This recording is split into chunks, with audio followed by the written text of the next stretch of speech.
Welcome to another Down the Rabbit Hole video. This is a video response to Alan Stewart, Mamemeister.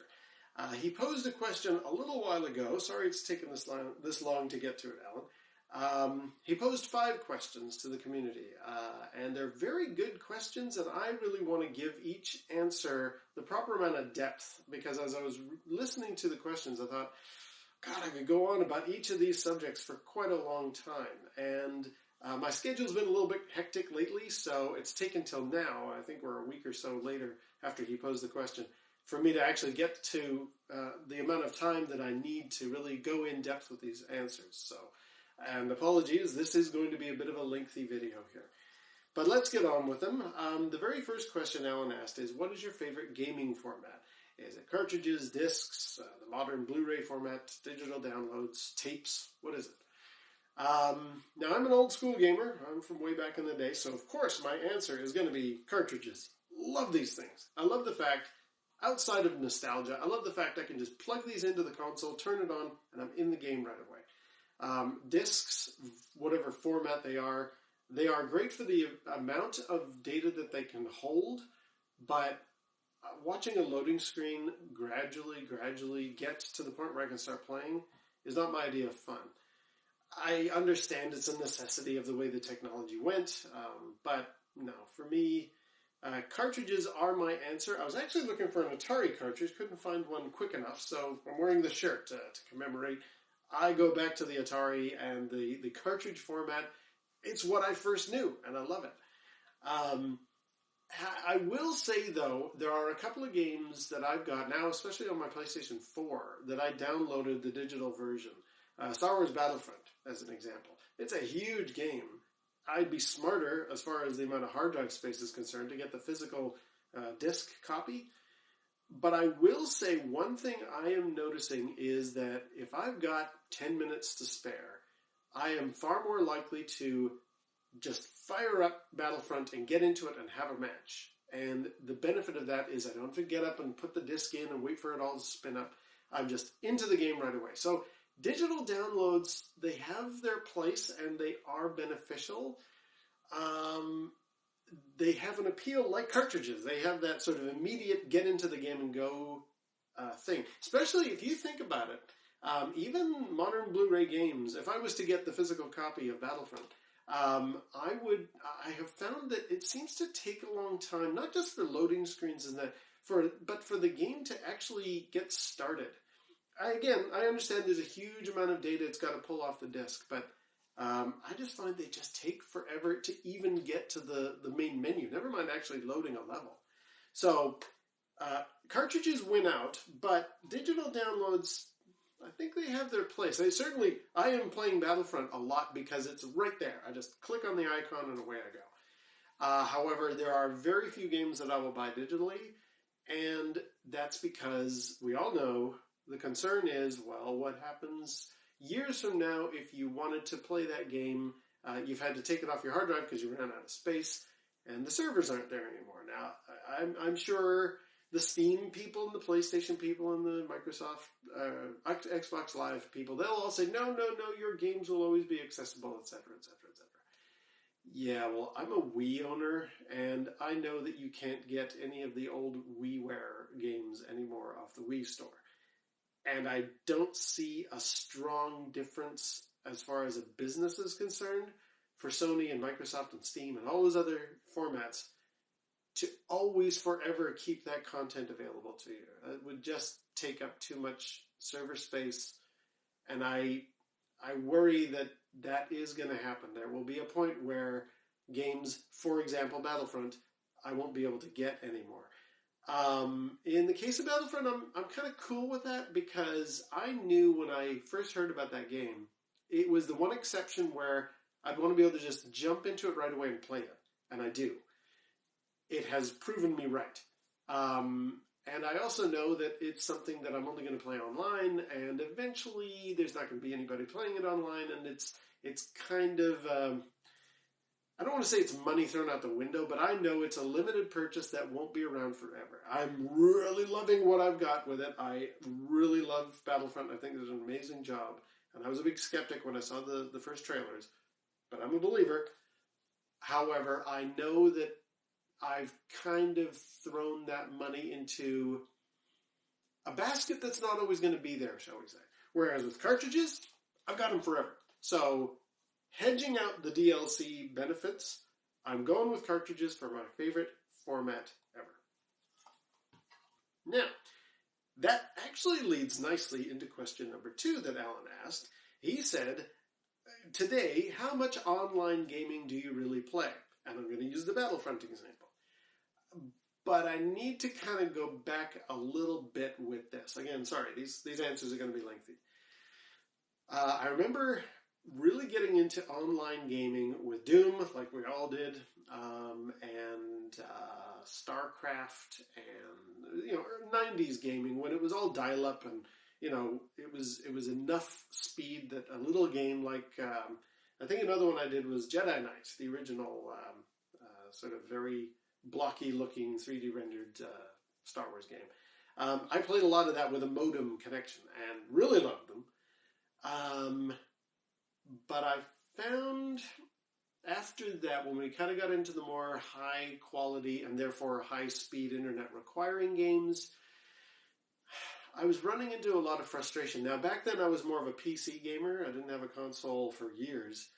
And my friends and I would play Quake and various other more modern, highly rendered games online. And it was a lot more complicated to set up connecting over the internet with PCs. You had to know each other's IP address. You had to... My absolute worst scenario was 2 friends and myself tried to hook up on a Saturday afternoon to play Microsoft Combat Flight Simulator, where you're in the World War II airplanes and you're using your joysticks and you're shooting each other. It was a lot of fun. IL-2 Sturmovik was another one. And I swear, I sat for about an hour while my friends on their phones called each other to try and get their routers into the DMZ, the Demilitarized Zone, so that they could see each other in the game. And I just sat there and I was like, oh my God, I'm waiting longer to actually connect to you guys than we actually are going to end up playing. I think we played for 20 minutes.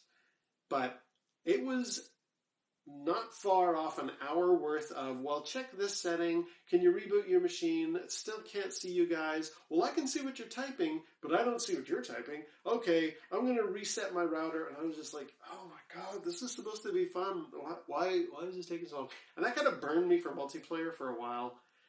And then I got into consoles finally. I got the Wii. That was my first foray. And everybody knows that machine is not designed for multiplayer online. So I kind of faded away from the online multiplayer for a while. Also, Xbox 360, the Xbox Live system, was pay as you go. Pay $60, or I don't know what it was originally, $50?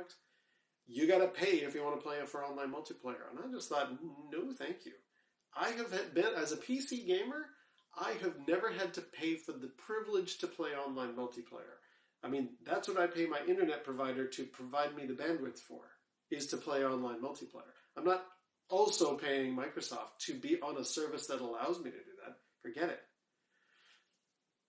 But then I got a PlayStation 3, and luckily PlayStation 3 had free online multiplayer, so I was like, okay, I'm going to dabble in this.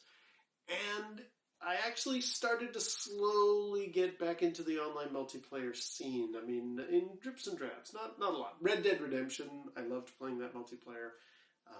Street Fighter 4. I finally got, okay, you know what? This is fun.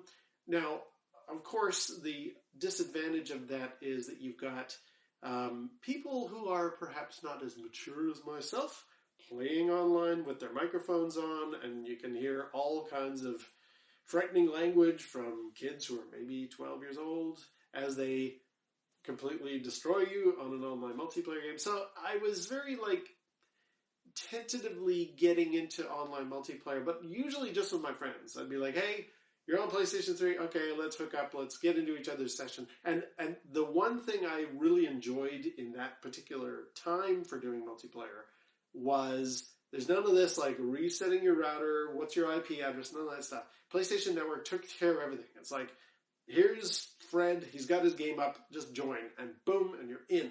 That's what I really liked. So I was like, okay, I'm back into the multiplayer scene. I like it. But then, I don't know, my friends kind of moved on to other things, and I didn't really enjoy that joining up with strangers thing that much, so I faded away from multiplayer again. So my answer to Alan was going to be, I used to play a lot of online multiplayer. Now I don't play very much. And then Battlefront came along, and I'm kind of back into it. So just in the recent couple of months, I've actually been playing a lot more multiplayer than I ever did before. In fact, wait a minute, you need PlayStation Plus now with your PS4. You are exactly contradicting yourself. You've paid for the privilege of online multiplayer. And yes, I have. I'm not proud of it. I am not thrilled with the fact that the PS4 requires you to pay for PlayStation Plus in order to do multiplayer. Not liking that, especially when PS3 did it for free. But that's the reality of the world we live in, and there's enough other freebies and deals that PlayStation Plus provides as well that I'm like, all right, I will reluctantly go for it. And honestly, I have never actually paid for the PS Plus account. Christmas just passed like several months ago, and I just said to people, hey, give me those little cards that are good for like 3 months of PS Plus access. Boom! I'm covered. So all my online multiplayer gaming that I'm thoroughly enjoying with Battlefront actually didn't cost me anything, at least not yet. And I've got like a year's worth of cards standing by. So I'm good. I don't see the long-term me going on with multiplayer forever. I will eventually tire of Battlefront. I'm hoping someday that Street Fighter V has enough content that I actually want to get it. And maybe I'll play that online, but honestly, I'm more of a single-player or arcade mode person, so... Anyway, that's the lengthy answer to that question. How much online multiplayer do you play right now? A little bit. There's a recent spike in my history. There was not much, and if further back you go, it kind of went almost dry. Initially in the 90s, it was very high. Didn't do much, and then just as there's a recent blip in that history, and that's Star Wars Battlefront. I just love that game. So that's that answer. The third question. Alan was asking, have you ever written a game? And no, but I did almost, I guess, hack a game once. In the mid-'80s, we had an Apple II computer, and I did basic programming in high school. You know, you learn computer science and you learn the basic language. And so I kind of knew very rudimentary how to create like cells with data in them and how to pull data out of those cells, like, you know, rudimentary stuff for high school learning of computers in the 80s. Remember, this is like way before Windows and Macs were like really, really huge. I had an Apple II. It was Apple II era. So the code was just simple enough that I could wrap my head around essentially the most basic kind of stuff. And, of course, in that era, friends just gave each other games. Hey, man, I got this game that somebody got probably off a bulletin board service back in the day and made 1 million copies. We had them on floppy disks. I think in the UK it was mostly done on tapes. But that era, people would just hand people floppy disks. Hey, I got this, I got the Oregon Trail. Hey, cool, I got Mule. Awesome. And one game that I got from somebody in school was, I don't know if it was a full game or if it was like a collection of what we would now call mini games, but among these titles was, or maybe it was just a bunch of games on one disc. Anyway, whatever it was a snake or basically a game like Tron Light Cycles, where you've got the two dots going around leaving a trail behind them. Whoever hits the other trail, end of the game. You know, the surround done for the Atari. That was awesome and loved it. And because I was, you know, really enjoying Tron at the time, I was like, hey, I can now play the Light Cycle game. This is great. And I remember thinking to myself, you know what would be kind of cool is if you could make it so that, because you had, I'm sure I'll never find screenshots of this, so I'm not going to try and include them. But, you know, very basic Apple II screen. There was a border around the entire playfield. and then you started and you would, weave your way and leave your trails behind you. I thought to myself, wouldn't it be cool, because I could look at the code, I could open up how the game was actually programmed, several pages of code, and I could actually figure out that line and that line correspond to the border around the edges. And I could kind of see how the little light cycles, the little pixel square guys, as they were moving around, leaving their trail behind them, I could figure out where the logic was of how they crash if they hit each other, and they crash if they hit the walls. And I managed to just hack away at the code, because I was thinking, well, if this means that and that means that, applying my grade 12 knowledge of computers programming here, I'm going to see if I can actually make it so that one of the bricks, if you will, in the border can be removed, and if I can drive the cycle through the hole, and like in the movie in Tron, they have one guy smash against the wall and it leaves a hole in the arena that they're racing in, and then Flynn and Tron and Ram, they all all of them escape through a hole in the wall, and then they go off and the adventure continues in the movie. And I just thought, hey, I'm going to see if I can make a hole in the wall of this very rudimentary Snake game and have my cycle kind of go through it. And I did. I mean, it didn't really go anywhere, obviously. I think basically I managed to remove one hole, or remove one pixel, so that there was now a missing brick, if you will, in the arena wall. And I drove my light cycle, my little character, through the hole.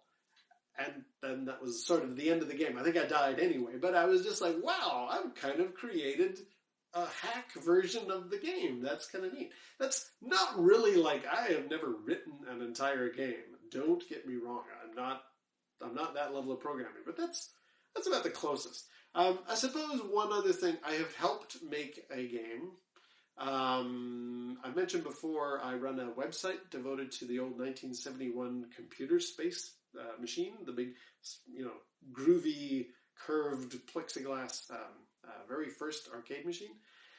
I myself didn't do the programming, but I was approached by a guy who is a professional video game writer, Mike Moose O'Malley, who's gone on to do a whole bunch of stuff. He said, hey, I want to see if I can make not an emulator, because there's no actual code in computer space. It's all discrete logic. It's all just the nuts and bolts of the circuit boards.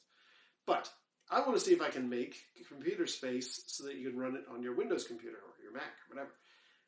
But I need help because I don't have access to an actual computer space. So if I give you like the very basic version of the game, can you adjust the values of like how fast the ships move, how fast they turn, the aggressiveness of the UFOs, etc. And we'll see if we can combine together and make this a genuine simulator of computer space. And I was like, yeah, sure, that'd be awesome. So we've done so, and it's actually hosted on my website. So if you go to computerspacefan.com, in the simulator section, again, we had to specify it's a simulator, not an emulator, because there is no actual random access memory. There's no ROM bits in a computer space. It's all just diodes and resistors and transistors and stuff. Like there's nothing as far as like memory in that machine. So there's nothing to emulate. There's no code to then put into an emulator to be able to play it.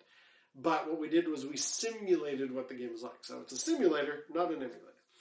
Again, I didn't write that, but I helped with the code and the numbers and stuff. And I also provided the sound effects. I stuck a microphone next to my actual machine and sampled the audio files and sent them back to Mike, and he put them into the game. So I hope that helps. That was question number 3. Question number 4 from Alan. Do you think you'll ever give up YouTube, and why? When I first started my channel, or even before I even started it, when I was toying with the notion of, man, I could do this. I should make my own videos. I was thinking of like, what title would I give it? And someday I'll do a video about why it's called Down the Rabbit Hole.